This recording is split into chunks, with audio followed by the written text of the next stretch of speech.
What if the most serious dragon film ever made was also one of the riskiest gambles in early 2000s Hollywood? Reign of Fire arrived in 2002 and split audiences in two, yet it slowly built a loyal cult following through cable reruns and late-night home viewings. Behind that ash-covered world hides a long list of buried secrets: risky casting choices, vanished effects studios, on-set near disasters, and creatures built from real predators rather than pure fantasy. The strangest one of all starts at the very beginning, with two action legends who almost stood in the lead role. 1. The stars they turned down. Long before Christian Bale stepped into the role of Quinn, the studio reportedly circled two of the biggest action icons on the planet: Arnold Schwarzenegger and Sylvester Stallone. On paper, either name would have stamped the project with instant box office muscle and the kind of star power that practically sells itself on a poster covered in flames. Director Rob Bowman saw a serious problem with that approach. Casting a larger-than-life action legend would have quietly told audiences that the dragons could not really win. Viewers would assume the hero could punch, shoot, or muscle his way through anything, and the threat would shrink before a single flame lit the screen. The entire tension of the film depended on the audience genuinely fearing for the people inside that castle. Choosing Bale flipped the instinct entirely. His leaner, more haunted intensity made Quinn feel like a man barely holding the line against extinction, not a superhero in disguise. That single casting decision set the bleak, desperate tone of the whole film, turning a creature spectacle into a survival story where every breath the protagonist took felt earned, and every loss landed with weight a more invincible-looking lead simply could not have carried. 2. Bale nearly walked. Signing on was not a quick yes. Bale was reportedly nervous the project could collapse into an empty effects showcase, the kind of production where serious performers end up shouting at tennis balls on sticks beside digital monsters that hadn't even been designed yet. For a performer building a reputation on transformation and craft, that was a genuine risk to his name. What changed his mind was Bowman's pitch. The director promised Quinn would not be a stiff action figure, but a grounded, emotionally bruised leader carrying the weight of a dead world. The dragons would be the spectacle, the humans would be the heart. Survival routines, fear, exhaustion, and the cost of leadership would all sit on Quinn's shoulders, giving the lead something to act through rather than around. Bale has long been drawn to projects that carry real creative risk, and this one fit the pattern exactly.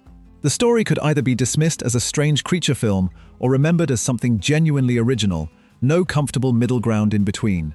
He bet on the second outcome, and his commitment shows in every grim, exhausted glance he gives the camera, even in scenes where the dragons are nowhere in sight. 3. Too strange to sell. The original concept came from first-time screenwriters with a blunt, almost reckless premise. Take the modern world and burn it down with dragons. No ancient prophecy, no chosen one with a glowing sword, no neat medieval setting. Just a contemporary planet, pushed back into the Dark Ages by giant flying predators no army could permanently defeat. It was the kind of pitch that usually dies in the room. Selling it was a nightmare. The story mashed together medieval mythology, post-apocalyptic grit, military survival drama, and full-blown creature feature spectacle, and none of those tones were known for playing nicely together. Most studios would have pushed the writers to pick one lane and smooth the rough edges into something safer and far less interesting than the draft already sitting on the desk. Producer Richard Zanuck saw the strangeness as the strength. The mix didn't resemble anything else on Hollywood desks at the time, and that unfamiliarity was exactly what made it worth chasing. The project survived because someone in power decided a bizarre idea, treated with absolute seriousness, was worth more than another safe creature feature stamped out by committee, and that single judgment call kept the strangeness intact all the way to the screen. McConaughey fought for the role. Few actors fight for a part the way Matthew McConaughey reportedly fought for Denton Van Zandt. Stories from the production describe him telling Bowman directly that the movie could not happen without him, then pursuing the role with an intensity that bordered on obsessive. He wanted the axe, the cigar, the shaved head, and the chaos, and he wanted them badly. What followed was even stranger. McConaughey reportedly began phoning the production during pre-production while staying fully in character, speaking as Van Zandt rather than himself, even when the call was about an ordinary scheduling question.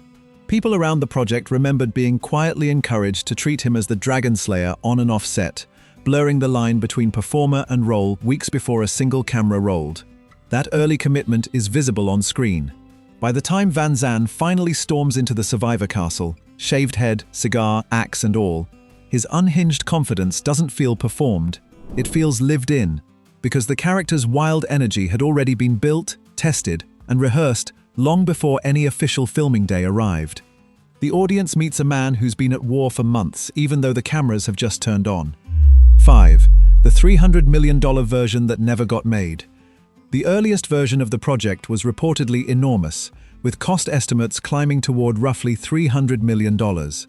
That figure described a globe-spanning dragon apocalypse, massive set pieces, multiple international locations, sweeping aerial battles, and effects work on a scale almost no studio in the early 2000s would have greenlit, no matter how good the pitch sounded in the room. Reality forced a rewrite.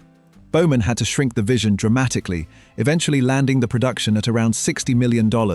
That meant cutting the world tour entirely, narrowing the scope, and pulling the story tightly around a small group of survivors hiding inside one ruined corner of the country, instead of leaping across continents. Whole sequences were sacrificed, and the script was rebuilt around what could actually be staged on the ground. The squeeze turned into a creative gift. A bigger budget would have produced a glossy, weightless spectacle, but the smaller frame forced the production to focus on dirt, ash, exhaustion, and the cramped daily routines of people one bad day from extinction. The grim, intimate atmosphere of the film is a direct result of that financial limitation, not a compromise made in spite of it. The world feels lived in, precisely because the production couldn't afford to look anywhere else. 6. Firefighters became the new knights. One of the smartest design ideas baked into the film hides in plain sight. In this burned-out future, firefighters have quietly become the new knights. They wear protective gear that doubles as armor, charge into walls of flame the way medieval warriors charged into battle, and stand as the last line of defense between ordinary people and a creature that should only exist in fairy tales. Bowman wanted the survivor world grounded in routines audiences could actually recognize. Hose teams, fire drills, evacuation procedures, and ration supplies all carry over from real life, which makes the dragon attacks feel like genuine emergencies rather than fantasy spectacle.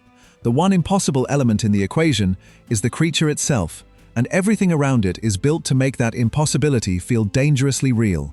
That choice gives the film its strange double identity. On one level, it plays like a modern war film, full of helmets, tactics, and exhausted soldiers. On another, it plays like a dark fairy tale, where men in heavy gear stand on castle walls watching the sky for fire-breathing predators. The medieval and the modern collide inside every frame, and that collision is exactly what makes the world feel original instead of borrowed. 7. Ireland's green hills became a wasteland. When the production needed a burned-out wasteland to stand in for ruined England, the answer was not where most viewers would expect. Principal photography moved to Ireland, a country famous for some of the greenest, most photogenic landscapes in Europe, and the irony of that choice quietly shaped almost every exterior shot in the finished film. The crew had to fight the natural beauty of the locations at every turn. Lush hills, bright skies, and rich color all had to be muted, dirtied, smoked over, and dressed down into something resembling the end of the world. Ash, gray filters, scorched debris, and carefully placed wreckage transformed gentle countryside into a dead zone, with the camera constantly framed to hide anything that still looked alive in the wrong way. That hidden labor is one of the film's quietest achievements. Audiences assume the apocalypse was simply found in some abandoned industrial wreck, when in fact most of it was built, painted, and dressed onto a landscape that wanted to look the exact opposite. Almost every ruin, ash field, and blackened ridge in the production is the result of a deliberate creative decision rather than a lucky location scout, which is exactly why the world feels so uniformly dead on screen. 8. A real outbreak threatened to shut it down. While cameras rolled on a movie about a fictional disaster, a real one was unfolding around the production. A foot-and-mouth outbreak swept across parts of the United Kingdom and Ireland, triggering travel restrictions, quarantine zones, and serious limits on how freely people, vehicles, and equipment could move between rural areas during the shoot. For a production dependent on remote landscapes, large crews, and constant transport of materials, the timing could hardly have been worse. Access to certain locations became complicated, construction for the castle and surrounding sets faced new pressure, and the final stretch of filming had to be managed around rules completely outside the filmmaker's control. Every delay carried a financial cost, and every workaround stole creative energy from somewhere else. What makes the situation so strange in hindsight is the symmetry. Here was a film about a global crisis, soldiers in protective gear, contaminated zones, and a desperate fight for survival, being assembled during a real biological emergency that threatened to shut large parts of it down. The fictional apocalypse on screen and the actual disaster off-camera ran in parallel for weeks, and the production survived only because the crew kept adapting faster than the outbreak could close another door. 9. The dragon corpse was real. Most viewers walk away from the film assuming every creature on screen was built inside a computer. That assumption skips one of the production's quietest victories, a full-scale practical dead dragon, sculpted and constructed with enough physical detail to hold up under direct lighting and close-up shots. A real, touchable object sitting in front of the actors. The corpse was substantial enough to anchor entire scenes by itself. Survivors could climb across it, harvest from it, and react to its scale without anyone needing to imagine where the creature was supposed to be. That gave the early dragon material a sense of weight and biology pure digital effects would have struggled to deliver, especially under a tight budget and an even tighter schedule. The work was reportedly handled by Artem, a respected practical effects company with deep experience in large-scale physical builds. Their dead dragon quietly does heavy storytelling work, telling the audience these creatures are not abstract pixels but real flesh, real bone, and real consequences. It's a hand-built reminder that the film's monsters weren't only an illusion on a hard drive. At least one of them genuinely existed on set. 10. Westminster actually burned, just smaller. The image of a ruined Westminster wreathed in smoke is one of the film's most striking visuals, and most viewers reasonably assume it was built with sweeping digital environments. Bowman has been clear that the production didn't lean on CG sets for this. The dragons and certain skydiver elements were digital, but the destruction itself was largely physical, built by hand, and shot with cameras pointed at real objects. Miniatures did the heavy lifting. A scaled-down Big Ben, ruined surrounding buildings, and carefully constructed cityscape pieces were assembled and lit so the camera could capture genuine fire, real smoke, and real shadows playing across detailed surfaces. Much of that effects work was built and staged in Ireland alongside the main production, rather than handed off to a distant digital studio for a complete computer rebuild. That distinction matters more than it sounds. Modern audiences trained on early 2000s CGI often dismiss this kind of imagery as dated digital work, when in fact they're looking at craft, model making, and practical pyrotechnics caught on a real lens. The Burning Capitol is one of the production's strongest myth-busting moments, because almost everything in those wide, devastated shots was physically there in front of the camera, just smaller than it looks. 11. The studio that built the dragons was already dying. The dragons themselves were brought to life by a studio whose own clock was quietly running out. The Secret Lab, Disney's in-house visual effects unit, took on the creature work at a moment when the parent company was already moving away from operating its own large-scale effects house, which makes the production a hidden snapshot of a vanishing era inside Hollywood's effects industry. That context puts strange weight on every shot of a flying creature in the film. The artists weren't just building monsters for one project, they were defending the relevance of an entire internal department under serious corporate pressure. The team poured roughly a year of post-production into the dragons, refining movement, weight, skin detail, lighting response, and aerial behavior until the creatures could carry the climax without falling apart on a big screen. By the time the film reached theaters, the studio that produced its dragons was already on its way out. Within a short window, that in-house unit would effectively close, and the kind of massive creature work it specialized in would shift permanently to outside vendors. The film became one of the last major showcases for that specific style of internal studio effects, a quiet historical footnote most viewers have no idea they're watching, and one that turns the dragons into a kind of farewell performance from a studio that no longer exists. 12. They designed a predator, not a monster.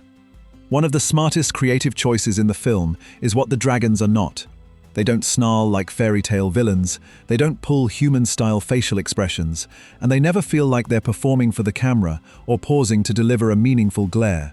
They behave like animals, which is exactly why they remain genuinely frightening across multiple viewings, even after audiences already know how every set piece resolves. The design team reportedly built the creatures from a long list of real-world references rather than from earlier fantasy art. Cobra-like skin patterns, alligator-style texture, hollow bird bones, long reptile tails, the stalking patience of a big cat, and the cold menace of a cruising shark were all blended into one predator. The team even reached for the sleek, aggressive silhouette of a Lamborghini Countach to inform the body's profile in flight, giving the dragons a streamlined shape that reads as both biological and machine-like. That grounding changes how the audience reads every shot. The creatures aren't magical beings dropped into a modern world. They're apex predators perfectly suited to an empty planet. They hunt, they conserve energy, they react to noise and movement, and they treat humans the way real predators treat smaller prey caught in the open. The fear they generate comes from how plausible they feel, not from how mythical they look on a poster, and that design choice is a major reason the film aged better than most of its early 2000s competitors. 13. Creedy was the castle's heartbeat. Quinn may lead the survivors, but the emotional center of the castle quietly belongs to Gerard Butler's Creedy. He's the friend, the steady second, the man who keeps morale alive when fear, hunger, and exhaustion would otherwise grind everything down into pure military routine, inside cold stone walls where every day feels heavier than the last. Their friendship gives the bleak survivor world a heartbeat. Creedy laughs, jokes, performs stories for the children, and protects the small rituals that keep a community feeling human rather than purely tactical. In a setting where every meal is rationed and every glance at the sky could end in fire, his warmth isn't decoration, it's survival of a different kind, the kind that protects identity and hope instead of just bodies. He's the reason the castle still feels like a home rather than a barracks. That balance is exactly why his arc lands so hard. The audience doesn't just register a comrade falling in battle, they feel the loss of the one person holding the human side of the castle together. Without his presence, the survivors are stripped down to discipline and grief, and the rest of the film carries the weight of that absence in every quiet moment between Quinn and the people he's still trying to lead. 14. The fire breath had actual biology. Most dragon stories treat fire breathing as pure magic, a gift from the gods, or a mystical curse with no real explanation behind it. The creative team behind this film refused that easy answer. They wanted the creature's flame to feel like a biological function, something that could almost belong on a nature documentary instead of a fantasy poster, and that decision quietly reshaped how the dragons read on screen. Their solution borrowed from real animals. The film's internal logic suggests the creatures produce two separate chemical compounds inside their bodies, then combine them at the moment of attack, creating a violent ignition the way certain real species use chemical defenses to survive. Spitting cobras and bombardier beetles served as quiet biological inspirations, giving the dragon's flame a grounded, almost predatory mechanism rather than a magical one. The fire becomes a tool that evolved over time, not a power granted by destiny. That single design choice changes how the creatures register in every action scene. The flame isn't a wizard-style effect, it's a weapon evolved for hunting, used carefully, and conserved like ammunition by an animal that can't afford to waste it. Audiences feel the difference even without knowing the science, because the dragons behave like animals using a built-in tool rather than monsters casting a spell. 15. One male, one target, one finish line. Halfway through the film, the survivor world receives a piece of information that reframes everything around it. The entire dragon population, no matter how many fill the skies above ruined cities, depends on a single breeding male. Eliminate that one creature, and the species cannot continue. The endless war against extinction suddenly has a finish line, and the survivors finally have something resembling hope to chase. That reveal does enormous work for the story. A sprawling global apocalypse compresses into a focused hunt with a clear, single target, giving the third act a sharp sense of direction without abandoning the bleak survival mood built up earlier. Instead of an open-ended fight against extinction, the audience gets a desperate mission with a real chance of victory and a price that has to be paid in blood before any of it can be claimed. Earlier drafts of the screenplay reportedly handled the gender arrangement differently, tying the population's survival to a single female instead. Flipping that detail to a lone male sharpened both the symbolism and the strategy on screen, turning the climax into a confrontation with a creature that embodies the entire threat in one towering body. One rewrite, and the ending shifted from grim survival into mythic dragon slaying with modern weapons. 16. The skies were full of one dragon. The skies above the ruined world are filled with circling female dragons, and most viewers assume the production built dozens of unique creatures to populate those wide aerial shots. The truth is far more economical. The vast majority of the female dragons on screen were generated from a single digital model, reused, varied, and reshaped to give the impression of an entire species in motion above the survivors. The effects team relied on a careful set of tricks to keep the illusion alive. The base creature was replicated, resized, and reskinned, with subtle differences, while animation cycles were offset, so no two dragons in the same shot beat their wings in perfect sync. Lighting passes were adjusted per creature, silhouettes were tilted at different angles, and groupings were staged so the eye never settled long enough to catch the repetition hiding in plain sight.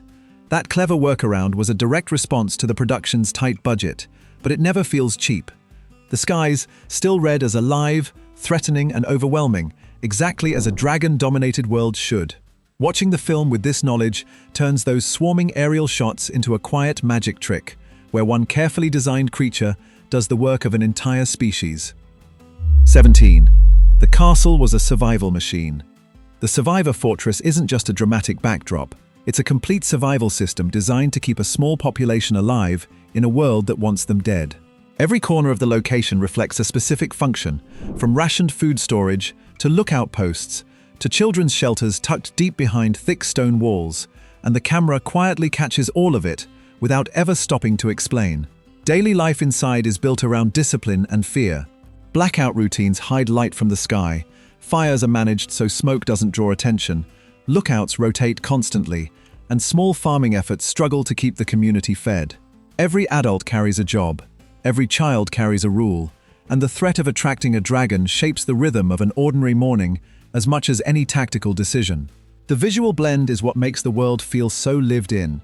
Medieval stone meets scavenged modern gear, military-style discipline shares space with fragile family routines, and improvised tools sit beside crumbling old architecture as if both belonged there from the start.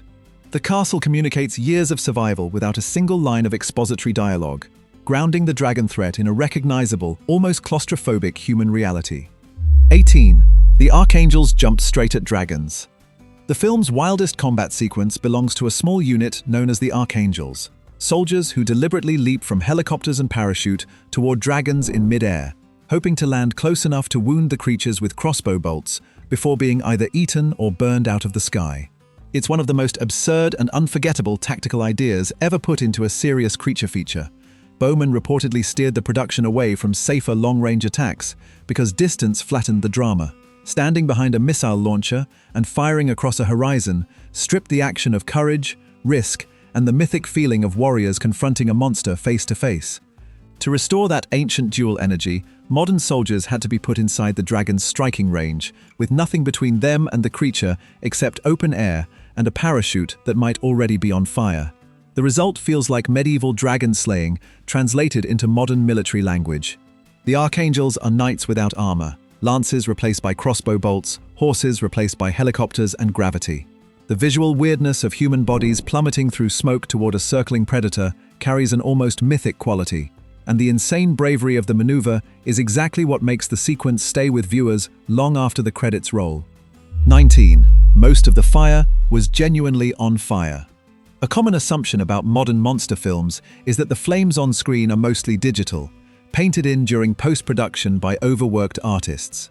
This film quietly disagrees with that assumption. A huge percentage of the fire visible in the production was created by real practical pyrotechnics, staged in front of the camera with all the heat, danger, and unpredictability that come with genuine flame work on a live set. The scale of the practical fire was unusually large. Ground sequences relied on enormous flame rigs, including a flamethrower reportedly capable of throwing a column of fire roughly 110 feet long, and the climactic sequence in the ruined capital reportedly burned through a staggering quantity of fuel to produce the look of a city consumed by dragons. Crews had to manage that level of pyrotechnics safely, while keeping actors close enough for the camera to register real shadows, real reflections, and real heat shimmer on metal and stone. Digital fire still played an important role, but mostly as a supplement.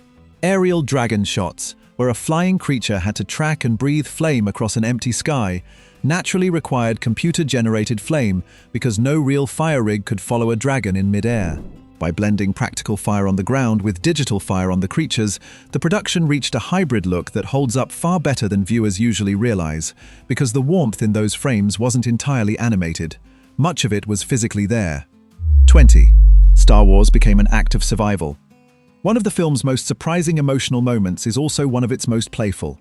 Quinn and Creedy gather the children of the castle and perform the Luke and Vader confrontation from Star Wars. The Empire Strikes Back by memory, acting out the famous standoff with full theatrical commitment. On the surface, the scene is funny, charming, and a welcome breath of warmth in a grim film.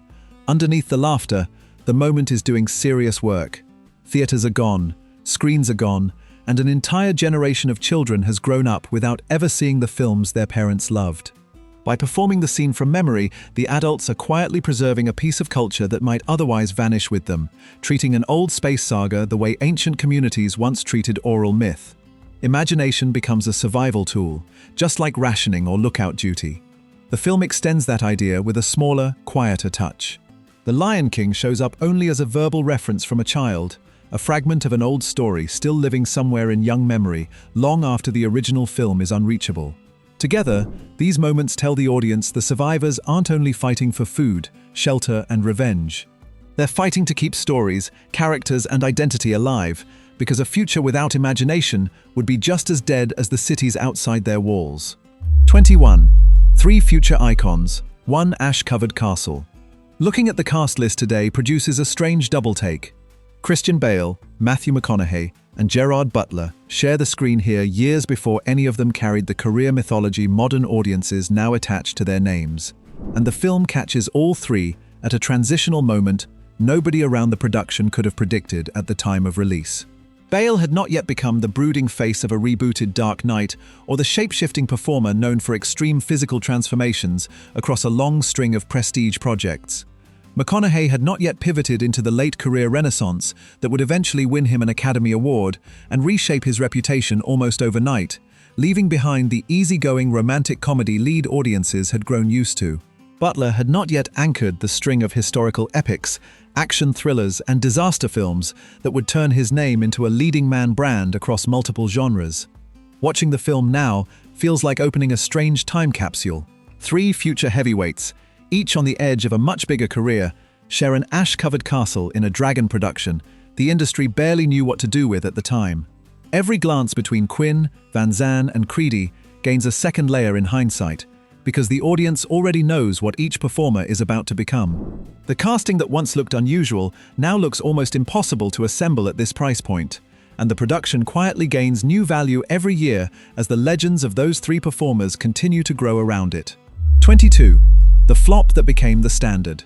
On paper, the production looked like a clear commercial disappointment when it first arrived. Reviews landed somewhere between mixed and negative, box office numbers underwhelmed against the scale of the concept, and the marketing campaigns struggled to communicate exactly what kind of film audiences were being asked to buy a ticket for.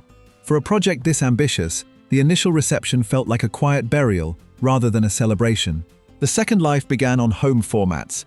DVD releases, repeated cable airings, and word of mouth among genre fans slowly built an audience the theatrical run never reached, and the film started showing up in conversations as a strange, sincere, oddly memorable experiment that far more people seemed to like than its original reception had suggested. Its bleak tone, grounded creatures, and unusual cast aged into strengths instead of liabilities. Over time, the production became a quiet benchmark for serious dragon storytelling on screen.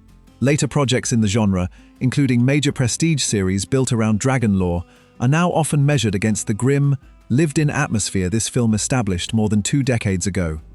Critics and fans returning to it tend to describe it as ahead of its moment, rather than behind it. A film that arrived before audiences were ready to accept a modern dragon story without irony or comfort. What once looked like a failure now looks like an early arrival. The lasting fascination of Reign of Fire comes from how seriously it treated an idea that almost any other production would have played for laughs. Risky casting choices turned away action legends to protect the threat. A swollen budget was cut down to force intimacy. A vanishing effects studio poured one final great effort into the creatures. And real fire, hand-built miniatures, and a practical dead dragon shared the frame with digital predators, modeled on real animals instead of fairy tale cliches. Every secret behind the film points in the same direction. The production refused to wink at its own concept, even when the premise read like pure spectacle on paper, and that stubborn sincerity is exactly what gave it a personality strong enough to outlive a disappointing opening weekend. The film isn't remembered because it was flawless. It's remembered because it had a point of view, a tone, and a craft that modern audiences keep rediscovering more than 2 decades after its original release. If this deep dive sparks something for you, drop a like and hit subscribe for more behind-the-scenes journeys like this one. Tell us in the comments, when did you first discover this dragon-haunted world, and which secret from today's list surprised you the most?